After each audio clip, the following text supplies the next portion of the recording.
En 2018, il y a eu l'entrée en vigueur du Règlement général sur la protection des données, RGPD, GDPR en anglais, qui est entré en vigueur le 25 mai 2018. Donc ça a été un travail assez important de se mettre en conformité avec ce règlement avant l'entrée en vigueur, notamment au niveau du service juridique duquel je fais partie, mais également du côté du service informatique, où l'IT joue un rôle assez important aussi dans la conformité à ce règlement, et également dans la personne qu'avant RGPD on appelait chargé de protection des données, et qui est devenu en fait après RGPD le délégué à la protection des données. On est passé à devoir devenir des acteurs proactifs. Donc dans le cadre du LNS, comme on traite beaucoup de données sensibles, donc dites sensibles, données de santé, le challenge était élevé puisque en général le risque est élevé lié à ces données-là. On a tout d'abord fait une cartographie des traitements de données que l'on fait par service pour pouvoir créer le registre au traitement de données, ce qui a également permis de faire une analyse de risque, puisque dans ce registre, il y a certaines mentions qu'il faut avoir qui permettent ensuite de faire des analyses de risque. On est allé un petit peu plus loin justement pour être plus précis.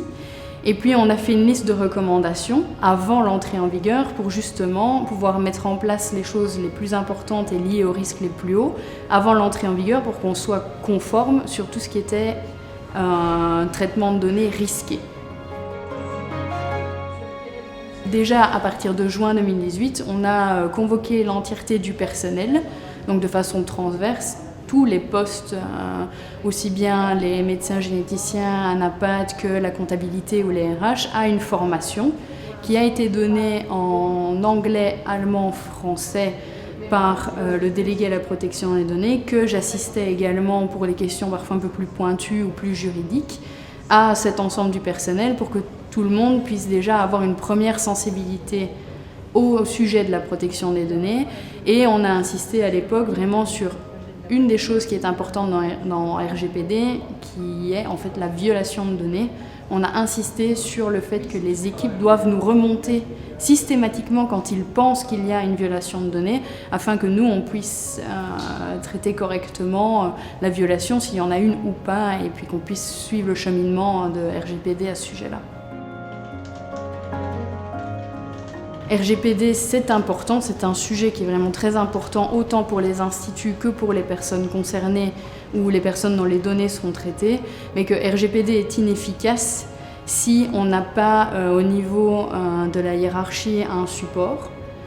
qui pousse le juriste et le délégué à la protection des données et l'IT manager au niveau de l'application, et si on n'a pas les employés qui suivent, donc si on n'obtient pas le buy-in des employés.